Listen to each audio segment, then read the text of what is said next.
Hi అండి, welcome back to our channel. ఈరోజు అయితే ఎంతో టేస్టీగా ఉండే దొండకాయ ఫ్రై ఈజీగా ఎలా ప్రిపేర్ చేసుకోవాలో చూసేద్దాం. ముందుగా స్టవ్ పైన కడాయి పెట్టి 2 టేబుల్ స్పూన్ల ఆయిల్ వేసుకొని సన్నగా తరిగి పెట్టుకున్న ఒక ఉల్లిపాయ అందులో వేసుకోవాలి. ఆ ఉల్లిపాయ ముక్కలతో పాటు పోపు దినుసులు కూడా వేసుకొని అవి చక్కగా వేగిపోయిన తర్వాత 2 రెమ్మల కరివేపాకు కూడా అందులో వేసుకోవాలి. నేనైతే ఈ దొండకాయ ఫ్రైకి అరకిలో దొండకాయలు తీసుకున్నాను. ఇదిగోండి, ఉల్లిపాయలు వేగిపోయిన తర్వాత 3 రెమ్మల కరివేపాకు వేసుకున్నాను. నేను అరకిలో దొండకాయలని కడిగేసుకొని చక్కగా ఇలా రౌండ్ స్లైసెస్ లాగా ముందే కట్ చేసి పెట్టుకున్నాను. ఇవన్నిటిని కూడా అందులో వేసుకోవాలి. నేనైతే రౌండ్గా కట్ చేసుకున్నాను.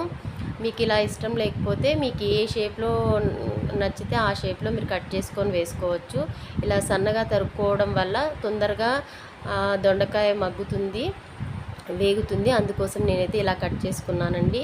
ఈ దొండకాయ అయితే తొందరగా అడుగంటే ఛాన్సెస్ చాలా ఎక్కువగా ఉన్నాయి. అందుకోసం మాటికి కూర కలుపుకుంటూ ఉండాలి. అయితే 1 నిమిషం మాత్రం హైలో పెట్టి బాగా కలిపిన తర్వాత తిరిగి సిమ్లో పెట్టేసి దాన్ని కలుపుకొని సిమ్లో పెట్టేసి మూత పెట్టుకోవాలి. దొండకాయలని మాటికి కలపకపోతే అడుగున ఉన్న దొండకాయలన్నీ మాడిపోయి కూర అంతా కూడా టేస్ట్లెస్గా ఉంటుందండి. అందుకోసం మాటికి కలుపుకుంటూ ఉండాలి. కొద్దిగా మగ్గిన తర్వాత చిటికెడు పసుపు, 1/2 టీ స్పూన్ 1 టీ స్పూన్ ఉప్పు వేసుకొని కలుపుకోవాలి. చక్కగా కలిపేసుకొని ఇలా మూత పెట్టుకోవాలి.